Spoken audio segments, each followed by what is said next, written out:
Selamat pagi, salam sejahtera bagi kita semua. Yang pertama-tama saya hormati dosen pengampu saya Bapak Nurdiansyah MPD dan teman-teman seperjuangan yang saya sayangi. Baiklah, kali ini saya akan menjelaskan tugas saya yang berjudul Organisasi Pendidikan Taman Siswa.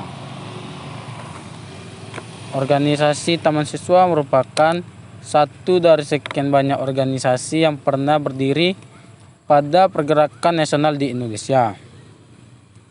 Taman siswa didirikan karena ketidakpuasan terhadap sistem pendidikan yang ada pada masa itu. Pada masa penjajahan Belanda, pendidikan hanya dapat dinikmati bagi golongan kelas atas, seperti anak kalangan para raja, konglomerat, dan bangsawan, sehingga golongan menengah ke bawah tidak dapat menikmati pendidikan yang selayaknya. Organisasi Taman Siswa berdiri pada tanggal 13 Juli 1922 di kota Yogyakarta. Berdirinya organisasi ini merupakan harapan baru di bidang pendidikan bagi rakyat kelas menengah ke bawah. Kemudian organisasi Taman Siswa didirikan oleh tokoh yang dikenal dengan nama Ki Hajar Dewantara atau Raden Mas Soewardi Soeharyaningrat atau yang disebut Ki Hajar Dewantara. Awalnya memang seseorang yang menyandang nama bangsawan, namun ia mengganti namanya pada usia ke-40 tahun. Ki Hajar Dewantara merupakan penggagas berdirinya organisasi Taman Siswa atau bisa disebut dengan organisasi pendidikan pertama di Indonesia pada masa itu. Sebagai seorang bangsawan, ia mendapatkan pendidikan yang baik. Selain itu, ia juga pernah mendirikan organisasi politik pertama di Indonesia bersama rekan-rekannya.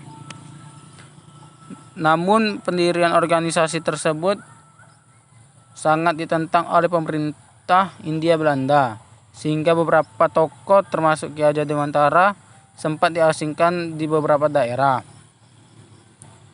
Ki Hajar Dewantara diasingkan ke Belanda dan berhasil kembali ke Indonesia pada tanggal 3 Juli 1922 dan langsung mendirikan organisasi yang bernama National Institute Taman Siswa atau yang dikenal dengan sebagai organisasi Taman Siswa.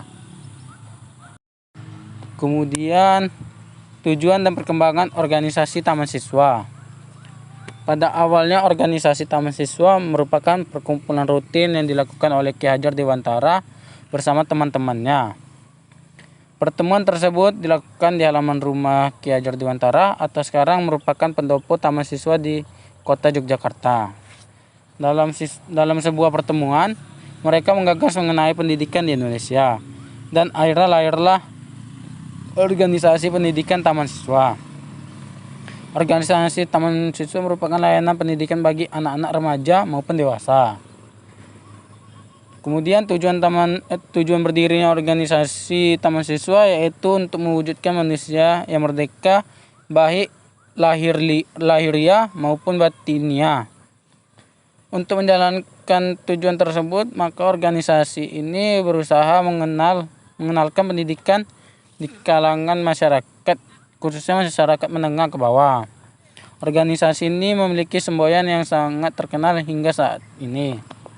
Semboyan itu yang pertama Ing Ngarsa Sung Tulada, yang kedua Ing Madia Mangun Karsa, yang ketiga Tut Wuri Handayani, yang artinya yang pertama Ing Ngarsa Sung Tulada artinya itu di depan memberi teladan atau contoh.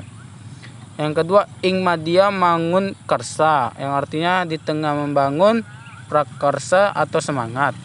Yang ketiga Tut Wuri Handayani, dari belakang memberi dukungan. Baiklah, sekian dari hasil tugas saya. Apabila ada kata-kata, saya minta maaf. Sekian, terima kasih.